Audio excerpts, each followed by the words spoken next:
Olá, mentorando, seja muito bem-vindo a mais uma aula e agora nós vamos trabalhar com o processo sumaríssimo e a leitura é obrigatória dos artigos 60 e seguintes da Lei 9.099 de 95, que já é conhecido por vocês, que é a Lei dos Juizados Especiais e mais especificamente sobre o Juizado Especial Criminal, beleza? Na prática, você vai atuar muito como advogado dentro do juizado. Por isso que é importantíssimo você estar ciente de como se dá, esse procedimento, esse rito, sumaríssimo. Perfeito? Serão julgados e processados pelo rito sumaríssimo, pelo juizado especial criminal, os crimes cuja sanção máxima é de até 2 anos. Perfeito? Esses crimes, que são conhecidos como crimes, como infrações de menor potencial ofensivo, as INPOs, terão a tramitação pelo processo sumaríssimo, que é pelo Juizado Especial Criminal. Perfeito? Mas como se inicia isso? Tudo inicia com a informácio criminis, ou seja, a informação de um crime, que se dá por meio de um termo circunstanciado de ocorrência. Vamos supor que o agente A tenha cometido um crime de ameaça, perfeito?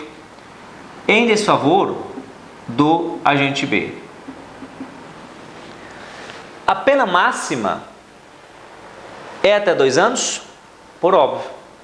Se a pena máxima é até 2 anos para o crime de ameaça, lógico, por óbvio, irá tramitar o quê? Pelo Juizado Especial Criminal, pelo processo sumaríssimo. Quando o agente B for até a delegacia e registrar um boletim de ocorrência quando o agente A por ameaça, o que vai acontecer? O delegado, ao invés de prender, e lavrar um auto de prisão em flagrante em relação a, ele vai substituir e lavrar um termo circunstanciado de ocorrência. Por quê? É uma infração de menor potencial ofensivo, cuja sanção máxima é até 2 anos. Isso você aprendeu nas aulas anteriores. Perfeito? Então, com isso, nesse TCO, o conduzido, o réu, ele vai assinar um compromisso de comparecer numa audiência, conforme o artigo 69, da Lei 9.099/95. Ele vai assumir esse compromisso. Ele vai falar: olha, legal, eu assumo o compromisso de comparecer nessa audiência, mas me solte. Quando ele fala: não, doutor, não vou comparecer, quando há negativa desse comparecimento, por óbvio, o delegado deixa de lavrar o termo circunstanciado de ocorrência e lavra um auto de prisão em flagrante. O cara vai ficar preso. Só que na prática, meu amigo, na hora que o cara é conduzido lá, o cara assina qualquer coisa, fala: não, eu assino, eu quero sair, não quero ficar preso aqui não. Então, por óbvio, na prática você vai encontrar isso. O cara, o seu cliente, ele vai assinar. Isso você vai indicar: não, assina o TCO. Ok? Então, ele firma esse compromisso. O delegado, com esse TCO, a partir desse TCO, ele vai encaminhar para o Juizado Especial Criminal da sua cidade, da comarca. Perfeito? Encaminhando esse termo circunstanciado de ocorrência, o qual o seu cliente assinou, será marcado uma audiência preliminar. Nessa audiência preliminar, o seu cliente, ele pode tanto fazer a composição de danos, ou seja, reparar os danos da vítima, lá nos termos do artigo 74, e aí extingue o processo para a vítima, ok? Ou para o querelante, no caso, lógico, aceitando essa composição, é uma renúncia ao processo, uma extinção da punibilidade. Mas você defendendo aqui o conduzido, o réu, a composição de danos, a vítima aceitando, extingue-se a punibilidade. Ou o segundo fenômeno, o segundo instituto despenalizador do GCRIM, que é a transação penal. Aqui na transação penal, nessa audiência preliminar, o Ministério Público, ele vai oferecer condições e, se o seu cliente aceitar essas condições impostas pelo Ministério Público, ele vai está aceitando a transação penal nos termos do artigo 76. Uma vez cumprido todas as condições impostas, simplesmente extingue a punibilidade.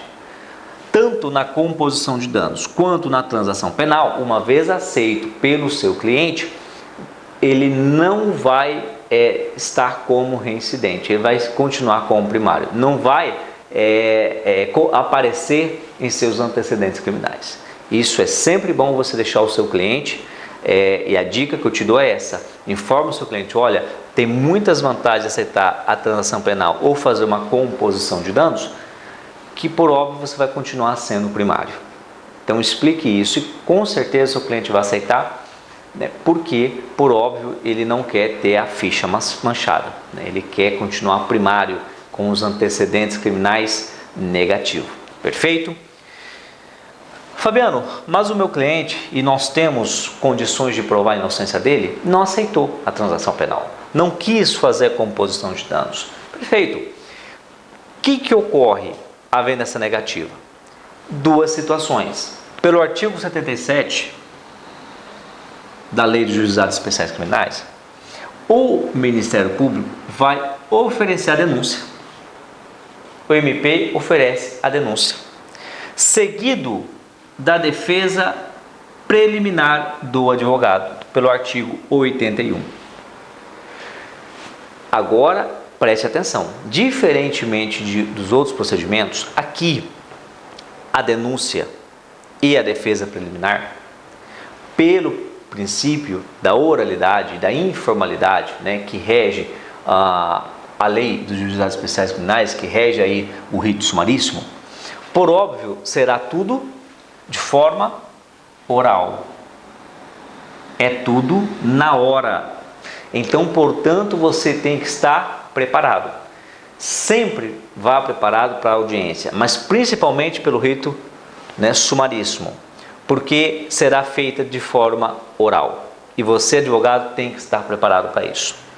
Perfeito? É o momento onde você vai arrolar até no máximo 3 testemunhas, perfeito? E produzir as provas admitidas em direito. Perfeito? Esse é o momento na defesa preliminar. O juiz, após a realizada esse ato, ele vai rejeitar ou vai receber a denúncia. Recebendo a denúncia feita pelo Ministério Público, ele vai marcar uma audiência. A audiência de instrução e julgamento. Por óbvio, efetuará a citação tanto da vítima quanto também do réu ou dos réus. Perfeito? Aqui, nessa citação, como é sabido, é vedado a citação por edital dentro do processo sumaríssimo. A Lei do Juizado Especial Criminal veda veementemente, expressamente, a citação por edital. Conforme nós estudamos na aula do procedimento sumário, quando ocorre a necessidade de citar por edital, o que ocorre? Muda a competência do Juizado Especial Criminal, passa para a Justiça Comum, pelo rito sumário. Perfeito? Vedada a citação por edital. Fabiano, se tiver em outro país, se tiver necessidade de expedir carta rogatória, também muda a competência. Fabiano, há previsão da citação por hora certa? Não dentro do juizado, dentro da lei do juizado especial criminal, mas há sim essa possibilidade pelo enunciado de número 110 do 25º, né, FONAGE. Um outro detalhe é o seguinte: Fabiano, eu quero que as testemunhas compareçam na audiência de instrução, mas eu quero que elas sejam intimadas. Você tem um prazo de requerer a intimação das testemunhas 5 dias antes da audiência de instrução de julgamento. Então você pode protocolar pedindo, não uma petição pedindo a intimação delas. Perfeito? Mas via de regra, pelos princípios que regem o procedimento sumaríssimo, né, princípios que regem o juizado especial criminal, a lei, por esses princípios, você pode levar as testemunhas no dia. independentemente de intimação. Só que, não, eu quero algo mais formal, eu quero intimá-las, você tem que protocolar um pedido para o juiz requerendo essa intimação 5 dias antes dessa audiência de instrução de julgamento. Perfeito? Fabiano, no dia da audiência de instrução de julgamento, como que funciona? Tá? Será ouvido primeiro a vítima, seguido das testemunhas arroladas, tanto por acusação quanto para defesa, e por fim, o réu. Perfeito? O juiz vai abrir prazo de 20 minutos para que o membro do Ministério Público, promotor ou promotora, ele faça as suas alegações finais oral. Da mesma forma, 20 minutos para a defesa, seguido da sentença. Perfeito? Então, esse é o rito, é tudo isso que você vai encontrar dentro de um processo sumaríssimo, dentro da lei do juizado especial criminal. Ou seja, crimes com essa sanção menor que 2 anos, as conhecidas infrações de menor potencial ofensivo, as IMPs, terão esse procedimento aqui.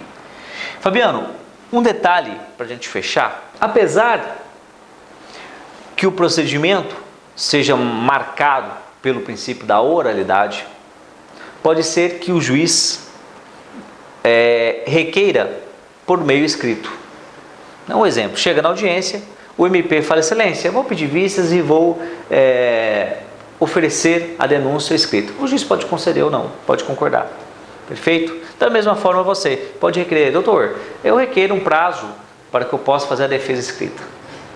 Da mesma forma, nas alegações finais, por mais que tais atitudes, tais atos não têm previsão legal, mas eu sempre digo, repito, você tem que ir preparado para fazer todo esse procedimento de forma oral, tudo em audiência. Perfeito? Mas na prática ocorre que o juiz ele pode sim atender as partes e fazer por escrito. Perfeito? Um outro detalhe aqui que é importante você saber como mentorando, como advogado criminalista, é o seguinte: geralmente nessa audiência preliminar pode ser que não esteja presente o Ministério Público. Marca a audiência e está lá o conciliador. Estando o conciliador, vai estar no processo os requisitos, as condições que o Ministério Público propôs para o seu cliente. Então, de repente não encontra o Ministério Público, mas sim o próprio conciliador lê na petição, no processo, as condições impostas ao seu cliente. Aí vai você aceitar ou não. Perfeito? E aí, quando o Ministério Público não vai e só tem um conciliador, nesse exemplo que eu te dei, pode ocorrer sim na prática, acontece que o MP logo retorna os autos para o MP, não havendo a conciliação, não havendo a transação penal ou composição de danos, retorna ao Ministério Público e ele faz por escrito. Vai abrir um prazo para você fazer por escrito também. Perfeito? E daí marca, havendo recebimento pelo juiz, marca a audiência. Tranquilo? Mas sempre, repito e reitero, é muito importante, vá sempre preparado para fazer toda a defesa do seu cliente de forma oral, porque é o princípio que rege a lei dos juizados especiais criminais. Princípio que rege aí o processo sumaríssimo. Perfeito? Com isso nós fechamos. Qualquer dúvida pode nos enviar aqui no grupo fechado de estudos da Mentoria Penal na Prática, ou mesmo aqui no fórum da plataforma. Ok? Espero ter ajudado. Até a próxima aula, onde eu trago os demais procedimentos. Até mais.